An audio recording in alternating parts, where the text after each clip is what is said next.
सोचिए, आपने दुनिया की सबसे बेहतरीन ट्रेडिंग स्ट्रेटजी सीख ली है। आपने हजारों रुपए खर्च करके कोर्स किया है। आपके पास सबसे महंगे इंडिकेटर्स हैं। लेकिन फिर भी महीने के आखिर में आपका अकाउंट लाल रंग में ही क्यों रहता है? क्या मार्केट आपके खिलाफ है? नहीं। क्या आपकी किस्मत खराब है? बिल्कुल नहीं। असल सच्चाई यह है कि आप एक ऐसी जंग लड़ रहे हैं जिसे आप कभी जीत ही नहीं सकते, क्योंकि आप दुश्मन को बाहर ढूंढ रहे हैं, जबकि असली दुश्मन आपके अंदर बैठा है। ट्रेडिंग दुनिया का शायद अकेला ऐसा प्रोफेशन है जहां आपकी डिग्री नहीं, बल्कि आपका दिमाग तय करता है कि आप अमीर बनेंगे या फिर लगातार नुकसान झेलते रहेंगे। मार्क डगलस की किताब द डिसिप्लिन्ड ट्रेडर कोई ट्रेडिंग स्ट्रेटजी नहीं सिखाती, बल्कि आपके सोचने के तरीके को जड़ से बदल देती है। यह किताब आपके दिमाग का ऑपरेशन करती है और उन मानसिक बेड़ियों को तोड़ती है जो आपको एक प्रॉफिटेबल ट्रेडर बनने से रोक रही हैं। आज इस मास्टर क्लास वीडियो में हम उन्हीं छिपी हुई मानसिक गलतियों को समझेंगे और उन्हें ठीक करेंगे। अगर आप इस वीडियो को अंत तक देख लेते हैं तो मैं आपसे वादा करता हूं कि अगली बार जब आप ट्रेडिंग स्क्रीन खोलेंगे तो आप सिर्फ चार्ट नहीं देख रहे होंगे, बल्कि एक बदले हुए और ज्यादा जागरूक इंसान की तरह फैसले ले रहे होंगे। चैप्टर 1 ट्रेडिंग का मनोवैज्ञानिक युद्ध, द साइकोलॉजिकल बैटलफील्ड। ट्रेडिंग की दुनिया में कदम रखना एक बिल्कुल नई दुनिया में कदम रखने जैसा है। हम अपनी आम जिंदगी में कुछ तय नियमों के साथ जीते हैं। बचपन से हमें सिखाया जाता है कि अगर आप मेहनत करेंगे तो उसका फल जरूर मिलेगा। अगर आप ट्रैफिक सिग्नल तोड़ेंगे तो चालान कटेगा। यानी हमारी रोज की जिंदगी कारण और नतीजे के नियम पर चलती है। लेकिन ट्रेडिंग में ऐसा नहीं है। यहां कोई पक्का नियम नहीं होता। मार्क डगलस इसे एक ऐसी जगह कहते हैं जहां सब कुछ खुला हुआ होता है। यहां आप खुद अपने फैसलों के मालिक होते हैं। आप जब चाहें ट्रेड ले सकते हैं और जब चाहें ट्रेड से बाहर आ सकते हैं। लेकिन यही आजादी धीरे धीरे एक ट्रेडर की सबसे बड़ी दुश्मन बन जाती है। बिना दीवारों का कमरा जरा कल्पना कीजिए। आपको एक ऐसे कमरे में छोड़ दिया जाए जहां कोई दीवार नहीं है, कोई फर्श नहीं है और कोई छत भी नहीं है। आप समझ नहीं पाएंगे कि किधर जाना है। डर लगना शुरू हो जाएगा। ट्रेडिंग भी बिल्कुल ऐसी ही होती है। यहां कोई आपको यह बताने वाला नहीं होता कि अब बस करो, आज के लिए ट्रेडिंग बंद कर दो। ज्यादातर ट्रेडर्स इसलिए फेल हो जाते हैं क्योंकि वे अपनी रोजमर्रा की सोच को मार्केट में ले आते हैं। वे मान लेते हैं कि अगर वे चार्ट को 10 घंटे तक देखेंगे तो मार्केट उन्हें पैसा देगा। लेकिन सच्चाई यह है कि मार्केट को आपकी मेहनत से कोई फर्क नहीं पड़ता। मार्केट एक बहती हुई नदी की तरह है। वह अपनी ही दिशा में बहेगी। आप उसके साथ बह सकते हैं या उसके खिलाफ जाकर खुद को डुबो सकते हैं। मानसिक ढांचा अब सबसे जरूरी बात। आपको यह समझना होगा कि आपके दिमाग का पुराना सिस्टम ट्रेडिंग के लिए बना ही नहीं है। हमारा दिमाग खतरे से बचने के लिए बना है। जब कोई ट्रेड आपके खिलाफ जाता है तो दिमाग उसे खतरा मान लेता है और फिर वह आपको सच्चाई देखने से रोक देता है।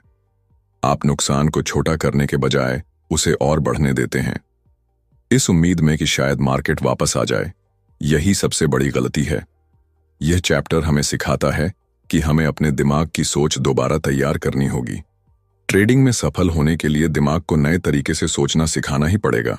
चैप्टर 2 डर के 4 मुख्य रूप, the 4 fears of trading. Mark Douglas कहते हैं कि ट्रेडिंग में सारा नुकसान सिर्फ 4 तरह के डर की वजह से होता है। अगर आप इन 4 पर काबू पा लें तो आप 90% ट्रेडर्स से आगे निकल जाएंगे। गलत होने का डर, फियर ऑफ बीइंग रॉन्ग, यह सबसे खतरनाक डर है। हमारी ईगो कभी गलत साबित नहीं होना चाहती। जब हम कोई ट्रेड लेते हैं तो हम अपनी पहचान उस ट्रेड से जोड़ लेते हैं। अगर ट्रेड लॉस में गया तो हमें लगता है कि हम गलत हैं। इस डर से बचने के लिए ट्रेडर स्टॉप लॉस नहीं लगाता या उसे नीचे खिसकाता रहता है। आपको समझना होगा कि ट्रेडिंग में स्टॉप लॉस हिट होना एक बिजनेस कॉस्ट है, आपकी व्यक्तिगत हार नहीं। पैसा खोने का डर, फियर ऑफ लूजिंग मनी, यह डर हमें सही ट्रेड लेने से रोकता है। अक्सर एक बढ़िया सेटअप बन रहा होता है, आपकी स्ट्रेटजी कहती है बाय, लेकिन डर के कारण आप बटन नहीं दबा पाते और फिर मार्केट आपकी दिशा में 200 पॉइंट भाग जाता है। आप पछताते हैं और बाद में फोमो में, मौका छूटने के डर से हम ट्रेड ले लेते हैं। पैसा खोने का डर तब आता है जब आप उस पैसे से ट्रेड कर रहे होते हैं जिसे आप खोना अफोर्ड नहीं कर सकते। मौका छूट जाने का डर, fear of missing out, FOMO, अरे मार्केट तो निकल गया, जल्दी से घुस जाता हूं। यह सोच विनाशकारी है।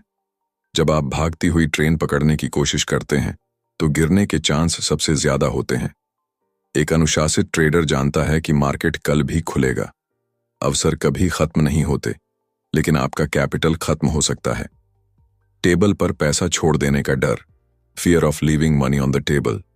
क्या आपके साथ ऐसा हुआ है कि आपने ट्रेड लिया, थोड़ा प्रॉफिट दिखा और आपने डर के मारे उसे बुक कर लिया कि कहीं यह वापस न चला जाए, और बाद में वही ट्रेड आपके टारगेट से 4 गुना ऊपर चला गया? यह डर आपको कभी बड़े जैकपॉट हाथ नहीं लगने देता। चैप्टर 3, संभावनाओं की शक्ति और casino mindset, the power of probabilities. क्या आपने कभी सोचा है कि कैसीनो का मालिक हर रात चैन की नींद क्यों सोता है?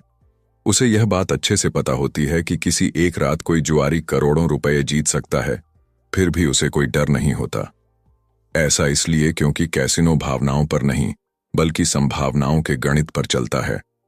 उसे पता है कि अगर 10,000 लोग जुआ खेलेंगे तो आखिर में जीत कैसीनो की ही होगी, क्योंकि उसका एज पहले से सांख्यिकीय रूप से तय होता है। मार्क डगलस कहते हैं कि एक प्रोफेशनल ट्रेडर को भी खुद को जुआरी नहीं, बल्कि कैसीनो के मालिक की तरह सोचना चाहिए। लेकिन ज्यादातर रिटेल ट्रेडर हर एक ट्रेड को करो या मरो की लड़ाई बना लेते हैं। एक ट्रेड गलत हो गया तो उनका मूड खराब हो जाता है, और अगर सही हो गया तो वे जरूरत से ज्यादा उत्साहित हो जाते हैं। यही भावनाएं उन्हें बार बार गलत फैसले लेने पर मजबूर करती हैं। प्रोबेबिलिटी थिंकिंग का मतलब है यह स्वीकार करना कि किसी भी एक ट्रेड का नतीजा पूरी तरह अनिश्चित होता है। आपको यह जानने की जरूरत नहीं कि अगला ट्रेड मुनाफे में जाएगा या नुकसान में, और सच ये है कि आपको जानना चाहिए भी नहीं। आपको बस यह समझना है कि आपकी स्ट्रेटजी लंबे समय में कैसे काम करती है और उसका विन रेट क्या है। अगर आपकी स्ट्रेटजी 60% काम करती है तो इसका साफ मतलब है कि हर 10 में से 4 ट्रेड लॉस में जाएंगे। अब ये 4 लॉस कब आएंगे यह कोई नहीं जानता। हो सकता है कि शुरुआत के 4 ट्रेड ही लगातार नुकसान में चले जाएं। एक आम ट्रेडर 2 लॉस के बाद ही घबरा जाता है और अपनी स्ट्रेटजी बदल देता है।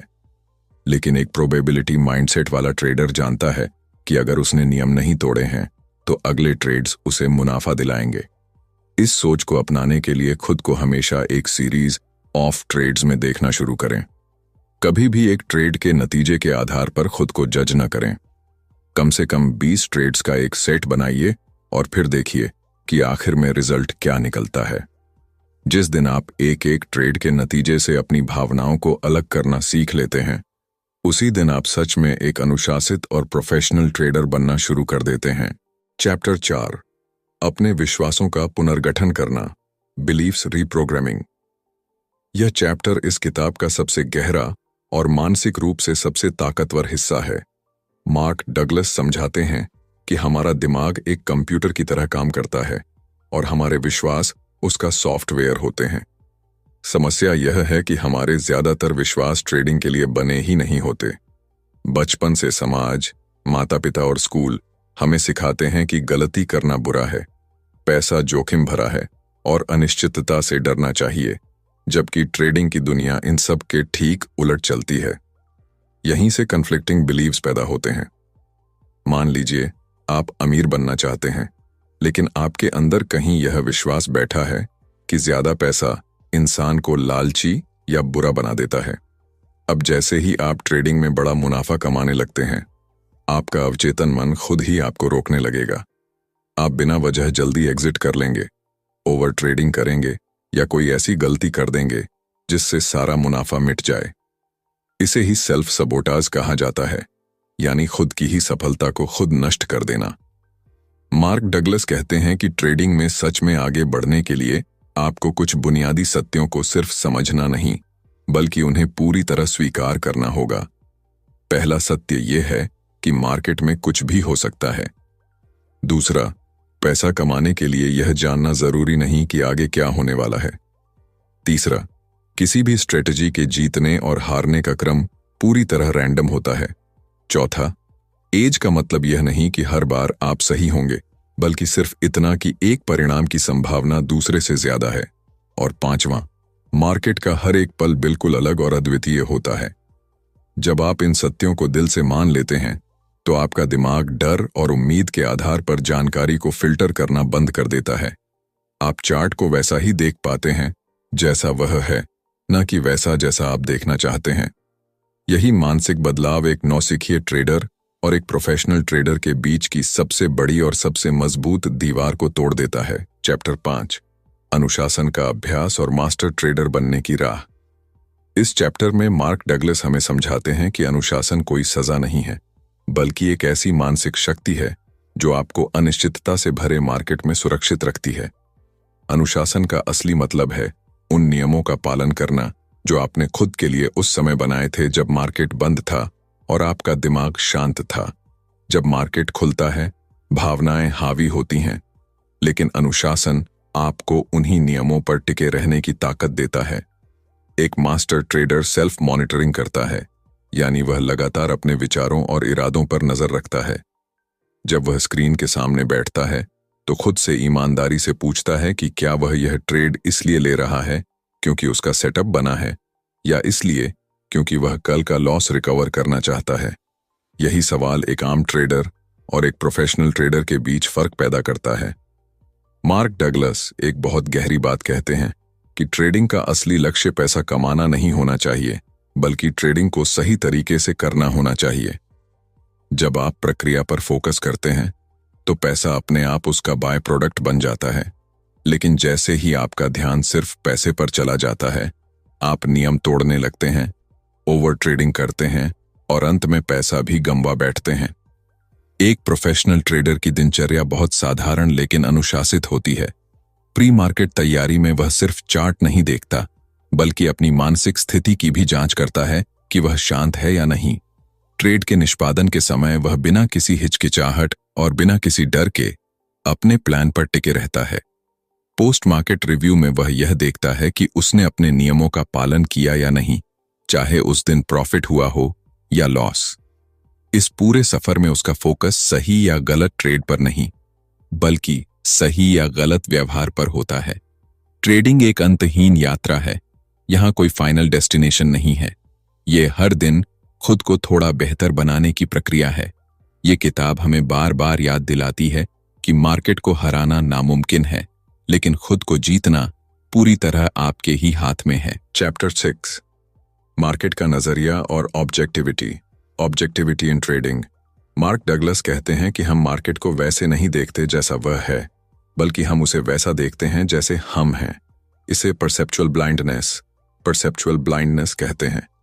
सोचिए, आपने एक कॉल बाय पोजीशन ली है। अब मार्केट थोड़ा नीचे गिरने लगता है। एक न्यूट्रल ट्रेडर के लिए यह गिरावट एक सेल सिग्नल हो सकती है, लेकिन आपके लिए आपका दिमाग उस गिरावट को नजरअंदाज करेगा और केवल उन खबरों को ढूंढेगा जो यह कहें कि मार्केट ऊपर जाएगा। आप ऑब्जेक्टिव नहीं रहे। ऑब्जेक्टिविटी कैसे लाएं? मार्केट में हर पल न्यूट्रल जानकारी होती है। लाल मोमबत्ती, रेड कैंडल का मतलब सिर्फ यह है कि सेलर्स ज्यादा हैं। यह न अच्छी है न बुरी। बुरा इसे हमारी उम्मीदें बनाती हैं। डगलस सुझाव देते हैं कि आपको एक वैज्ञानिक की तरह ट्रेड करना चाहिए। एक वैज्ञानिक प्रयोग करता है, अगर वह फेल हो जाए तो वह दुखी नहीं होता, वह बस डेटा लिख लेता है। आपको भी अपने हर ट्रेड को केवल एक डेटा पॉइंट मानना होगा। चैप्टर 7, ऊर्जा का प्रबंधन और मानसिक दबाव। Managing mental energy. ज्यादातर ट्रेडर्स अपनी पूरी मानसिक ऊर्जा इस सोच में बर्बाद कर देते हैं कि आगे क्या होगा। वे बार बार यही कल्पना करते रहते हैं कि अगला कैंडल क्या करेगा, मार्केट ऊपर जाएगा या नीचे, और यही सोच उन्हें अंदर से थका देती है। जब आप अपनी ऊर्जा उस चीज पर खर्च करते हैं जिसे आप कंट्रोल ही नहीं कर सकते, यानी मार्केट, तो उसका नतीजा होता है मानसिक थकान, कंफ्यूजन और गलत फैसले।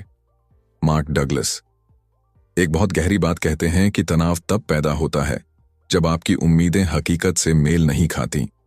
अगर आप यह उम्मीद लेकर ट्रेड करते हैं कि हर ट्रेड प्रॉफिट देगा, तो एक छोटा सा लॉस भी आपको अंदर से तोड़ देगा।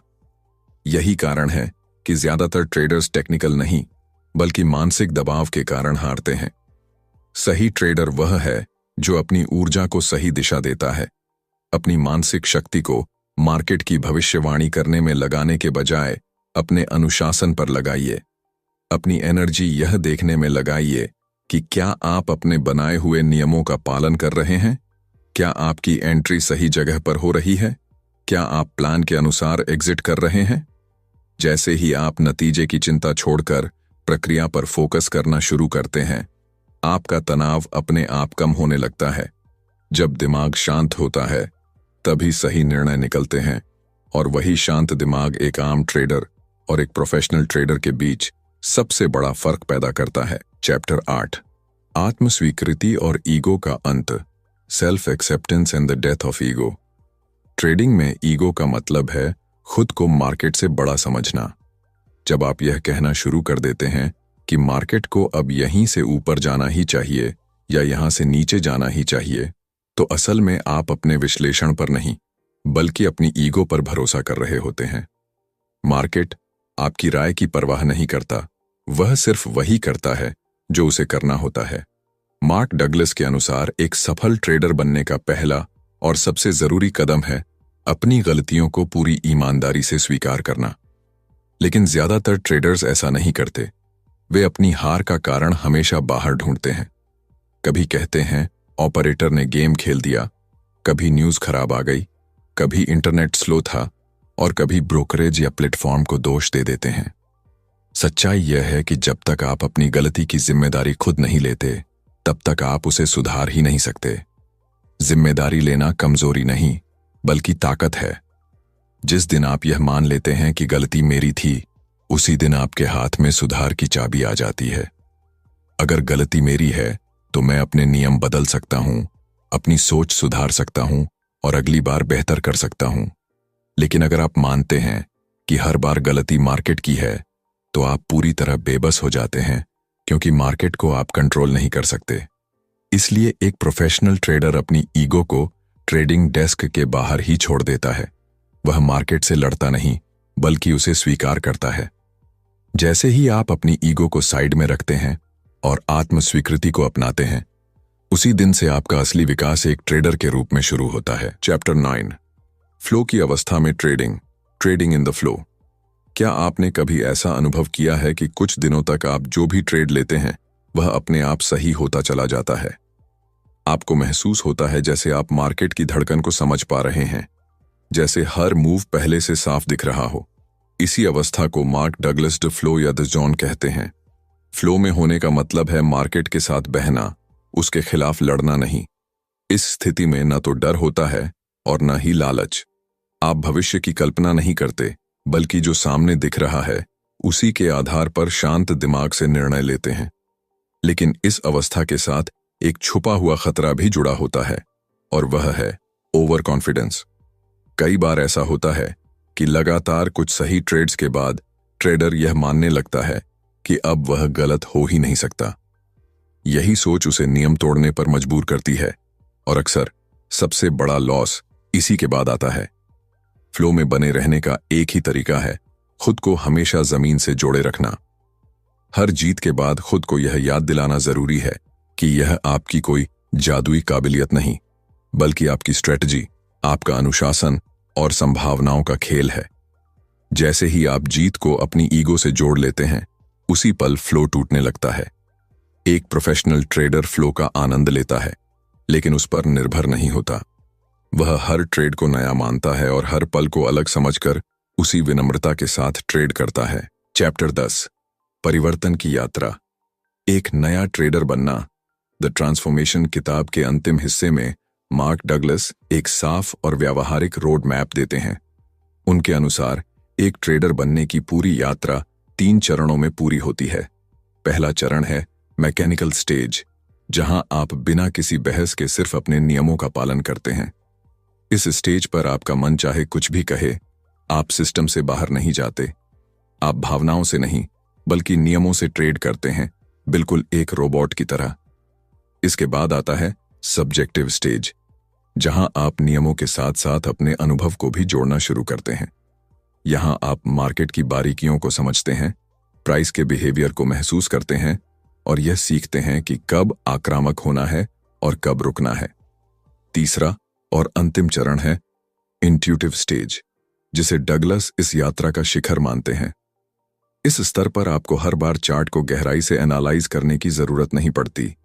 हजारों घंटों के अनुभव के बाद आपकी अंतरात्मा आपको सही दिशा दिखाने लगती है। आप बिना डर और बिना जल्दबाजी के सही फैसले ले पाते हैं, क्योंकि आपका दिमाग पूरी तरह प्रशिक्षित हो चुका होता है। इस किताब का अंत किसी मंजिल पर पहुंचने का संकेत नहीं है, बल्कि एक नई शुरुआत का इशारा है। यह समझना बहुत जरूरी है कि किताब खत्म करना आपकी ट्रेनिंग का अंत नहीं, बल्कि असली अभ्यास की शुरुआत है। अनुशासन कोई ऐसी चीज नहीं है जिसे एक बार हासिल कर लिया जाए। यह एक ऐसा रास्ता है जिस पर हर दिन चलना पड़ता है। मार्क डगलस का संदेश बिल्कुल साफ है कि मार्केट आपको वह नहीं देगा जो आप चाहते हैं, बल्कि वह आपको वही देगा जो आप अंदर से हैं। अगर आप एक अनुशासित, शांत और जिम्मेदार व्यक्ति हैं, तो मार्केट आपको दौलत और अवसर देगा। लेकिन अगर आप लालच और डर से भरे हुए हैं, तो वही मार्केट आपकी मेहनत की कमाई आपसे छीन लेगा। चैप्टर 11, विश्वासों का जाल और उन्हें बदलने की प्रक्रिया, the dynamics of belief change. अब तक हमने यह समझ लिया है कि ट्रेडिंग असल में चार्ट का नहीं, बल्कि दिमाग का खेल है। लेकिन अब सबसे बड़ा सवाल यह उठता है कि उस दिमाग को बदला कैसे जाए। मार्क डगलस कहते हैं कि हमारे विश्वास हमारी आंखों पर लगे चश्मे की तरह होते हैं, जिनसे हम मार्केट और दुनिया को देखते हैं। अगर वह चश्मा लाल है, तो पूरी दुनिया लाल ही दिखेगी, चाहे मार्केट कितना भी हरा क्यों ना हो। विश्वास की शक्ति को समझने के लिए एक आसान उदाहरण सोचिए। एक छोटा बच्चा है जिसे कभी एक कुत्ते ने काट लिया। अब उसके दिमाग में यह विश्वास बैठ गया कि सभी कुत्ते खतरनाक होते हैं। इसके बाद जब भी वह किसी कुत्ते को देखेगा, चाहे वह कितना ही छोटा या प्यारा क्यों ना हो, उसका दिमाग तुरंत खतरे का सिग्नल भेजेगा। ट्रेडिंग में हमारे साथ भी बिल्कुल यही होता है।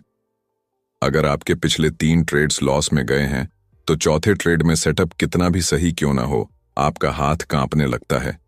ऐसा इसलिए नहीं कि सेटअप गलत है, बल्कि इसलिए क्योंकि आपके अंदर यह विश्वास बन चुका है कि ट्रेडिंग में तो सिर्फ नुकसान ही होता है। अब सवाल यह है कि पुराने विश्वासों को तोड़ा कैसे जाए। मार्क डगलस साफ कहते हैं कि आप किसी पुराने विश्वास को पूरी तरह मिटा नहीं सकते, लेकिन आप उसे कमजोर जरूर कर सकते हैं और उसकी जगह एक नया, ज्यादा ताकतवर विश्वास बना सकते हैं। इसका पहला कदम है जागरूकता, यानी यह पहचानना कि कौन सा विश्वास आपको रोक रहा है। क्या आपको लगता है कि मार्केट आपसे बदला ले रहा है, या क्या आपके अंदर कहीं यह सोच छिपी है कि आप अमीर बनने के लायक नहीं हैं? दूसरा कदम है विरोधी प्रमाण देना, यानी अपने दिमाग को ऐसे उदाहरण दिखाना जहां आपका पुराना विश्वास गलत साबित हुआ हो। ऐसे ट्रेड्स को याद करना जहां आपने नियमों का पालन किया और नतीजा आपके पक्ष में आया। तीसरा और सबसे शक्तिशाली कदम है मानसिक रिहर्सल। अपनी आंखें बंद करें और खुद को यह करते हुए कल्पना करें कि आप एक सही सेटअप देख रहे हैं, ट्रेड ले रहे हैं और बिना किसी डर के स्टॉप लॉस स्वीकार कर रहे हैं। जब आप यह प्रक्रिया दिमाग में बार बार दोहराते हैं, तो आपका दिमाग इसे धीरे धीरे सच मानने लगता है। ट्रेडिंग में सफल होने के लिए सबसे जरूरी विश्वास यह है कि मार्केट हमेशा सही होता है और आप सिर्फ एक संभावना पर काम कर रहे होते हैं। जिस दिन यह विश्वास आपके खून में उतर जाता है, उस दिन हार आपको तोड़ेगी नहीं और जीत आपको घमंडी नहीं बनाएगी। उसी दिन आप सच में एक प्रोफेशनल ट्रेडर की तरह सोचना शुरू कर देते हैं। चैप्टर 12, जिम्मेदारी स्वीकार करने की ताकत, the power of total responsibility. यह चैप्टर इस किताब की सबसे कड़वी लेकिन सबसे सच्ची सीख देता है। मार्क डगलस साफ शब्दों में कहते हैं कि मार्केट में जो कुछ भी आपके साथ होता है, उसके जिम्मेदार सिर्फ और सिर्फ आप होते हैं। यह बात सुनने में आसान लगती है, लेकिन इसे दिल से स्वीकार करना सबसे मुश्किल कामों में से एक है। जैसे ही हमें लॉस होता है, हमारा पहला रिएक्शन किसी न किसी को दोष देने का होता है। कभी हम चार्टिंग प्लेटफॉर्म को दोष देते हैं, कभी इंटरनेट को कोसते हैं और कभी न्यूज़ या किसी एंकर को जिम्मेदार ठहराते हैं। लेकिन मार्क डगलस कहते हैं कि जिस पल आप किसी और को दोष देते हैं, उसी पल आप अपनी ताकत उसे सौंप देते हैं। जिम्मेदारी लेने का मतलब यह नहीं है कि मार्केट आपकी वजह से गिरा या बढ़ा। इसका असली मतलब यह है कि मार्केट ने जो किया, उस स्थिति में आपने क्या किया या क्या नहीं किया। उसकी पूरी जिम्मेदारी आपकी है। आपको खुद से यह सवाल पूछना होता है कि क्या आपने सही जगह स्टॉप लॉस लगाया था? क्या आप लॉस के बाद रिवेंज ट्रेडिंग में चले गए, या क्या आपने अपनी रिस्क कैपेसिटी से बड़ा ट्रेड ले लिया था? जब आप 100% जिम्मेदारी स्वीकार कर लेते हैं तो आप पीड़ित वाली मानसिकता से बाहर निकल आते हैं। एक पीड़ित कभी आगे नहीं बढ़ पाता क्योंकि उसे लगता है कि पूरी दुनिया उसके खिलाफ है। लेकिन एक जिम्मेदार ट्रेडर जानता है कि अगर आज नुकसान हुआ है तो उसमें उसकी अपनी कोई गलती थी, और सबसे अच्छी बात यह है कि वह उस गलती को सुधार सकता है। यही एहसास उसे आगे बढ़ने की ताकत देता है। इस सोच को मजबूत करने के लिए एक सरल लेकिन असरदार अभ्यास है। आज ही एक डायरी उठाइए और अपने पिछले 5 बड़े लॉस के बारे में लिखिए, लेकिन एक शर्त के साथ कि आप किसी भी बाहरी कारण का नाम नहीं लेंगे। न मार्केट, न न्यूज, न सिस्टम, सिर्फ और सिर्फ अपनी गलती लिखनी है। यह अभ्यास आपको थोड़ी तकलीफ देगा, लेकिन यही तकलीफ धीरे धीरे आपको एक प्रोफेशनल और जिम्मेदार ट्रेडर में बदल देगी। चैप्टर 13, अनुशासन की अंतिम सीढ़ी, दी जोन में प्रवेश, एंटरिंग द जोन। अब हम इस महान किताब के शिखर पर पहुंचते हैं। डी जोन क्या है? मार्क डगलस इसे एक ऐसी मानसिक अवस्था बताते हैं जहां आप और मार्केट अलग नहीं रहते बल्कि एक हो जाते हैं। इस अवस्था में न कोई डर होता है, न लालच, न उम्मीद और न ही पछतावा। आप भविष्य या अतीत में नहीं रहते बल्कि पूरी तरह वर्तमान क्षण में होते हैं। जॉन में होने का पहला लक्षण यह है कि समय का एहसास खत्म हो जाता है। आपको पता ही नहीं चलता कि कब आधा घंटा निकल गया और कब पूरा सेशन खत्म हो गया। दूसरा लक्षण है प्रयासहीनता। ट्रेड लेना, उसे मैनेज करना और जरूरत पड़ने पर बाहर निकलना आपको बिल्कुल कठिन नहीं लगता। यह सब उतना ही स्वाभाविक हो जाता है जितना सांस लेना। तीसरा और सबसे अहम लक्षण है ईगो का पूरी तरह गायब हो जाना। अगर मार्केट आपके खिलाफ चला जाता है तो आप बिना किसी गुस्से, बिना किसी शिकायत और बिना किसी जिद के ट्रेड से बाहर निकल जाते हैं, क्योंकि अब आपकी ईगो आपके फैसलों के बीच में नहीं आती। अब सवाल यह है कि जोन में पहुंचा कैसे जाए? मार्क डगलस साफ कहते हैं कि जोन में पहुंचने का कोई शॉर्टकट नहीं है। यह कोई तकनीक या इंडिकेटर नहीं है जिसे आप आज लगाएं और कल जोन में पहुंच जाएं। जोन तब आता है जब आप पिछले 12 चैप्टर्स के सिद्धांतों को सिर्फ समझते नहीं बल्कि उन्हें अपने जीवन और अपने ट्रेडिंग व्यवहार का हिस्सा बना लेते हैं। इसके लिए आपको अनिश्चितता से डरना छोड़ना होगा और उसके साथ सहज होना सीखना होगा। आम इंसान अनिश्चितता से डरता है, लेकिन एक मास्टर ट्रेडर उसी अनिश्चितता में अवसर देखता है। वह यह पूरी ईमानदारी से स्वीकार करता है कि उसे नहीं पता आगे क्या होगा और उसे इस बात से कोई परेशानी भी नहीं होती। उसे बस अपने एज पर भरोसा होता है और वह जानता है कि लंबी अवधि में वही एज उसे मुनाफे में ले जाएगा। निष्कर्ष के तौर पर यह समझना बहुत जरूरी है कि ट्रेडिंग अमीर बनने का शायद सबसे मुश्किल रास्ता है, लेकिन अगर आप अपने दिमाग को जीत लेते हैं तो यही रास्ता सबसे आसान भी बन जाता है। द डिसिप्लिन ट्रेडर हमें बार बार यह याद दिलाती है कि असली चार्ट आपके ट्रेडिंग सॉफ्टवेयर पर नहीं बल्कि आपके दिमाग की कोशिकाओं में चल रहा होता है। जिस दिन आप अपने अंदर के अनुशासन, स्वीकार्यता और शांत दिमाग को पा लेते हैं, उस दिन बाहर की दुनिया का पैसा आपको पकड़ने के लिए नहीं बल्कि आपके पास खुद चलकर आने लगता है। तो दोस्तों, यह थी मार्क डगलस की कालजयी रचना द डिसिप्लिन ट्रेडर की विस्तृत समरी। हमने यह सीखा कि ट्रेडिंग में चार्ट से ज्यादा जरूरी हमारा नजरिया है और स्ट्रेटजी से ज्यादा जरूरी हमारा अनुशासन। याद रखिए, एक महान ट्रेडर वह नहीं होता जो कभी लॉस नहीं करता, बल्कि वह होता है जो लॉस होने के बाद भी अपना मानसिक संतुलन नहीं खोता। अगर आप इस वीडियो को यहां तक देख रहे हैं तो इसका मतलब है कि आप अपनी ट्रेडिंग को लेकर वाकई गंभीर हैं। इस वीडियो को कम से कम 2 बार और जरूर देखें, क्योंकि मानसिक बदलाव एक बार सुनने से नहीं आता, वह बार बार दोहराने से आता है। अगर आपको हमारे इस प्रयास से मदद मिली है तो चैनल को सपोर्ट करने के लिए सब्सक्राइब करें और इस वीडियो को उन दोस्तों के साथ शेयर करें जो ट्रेडिंग में संघर्ष कर रहे हैं। नीचे कमेंट में लिखें, मैं एक अनुशासित ट्रेडर बनूंगा, क्योंकि आपका एक कमेंट ही आपकी प्रतिबद्धता की शुरुआत बन सकता है। मिलते हैं अगले वीडियो में एक नई किताब और एक नई सीख के साथ। तब तक के लिए खुश रहें, अनुशासित रहें। जय हिंद।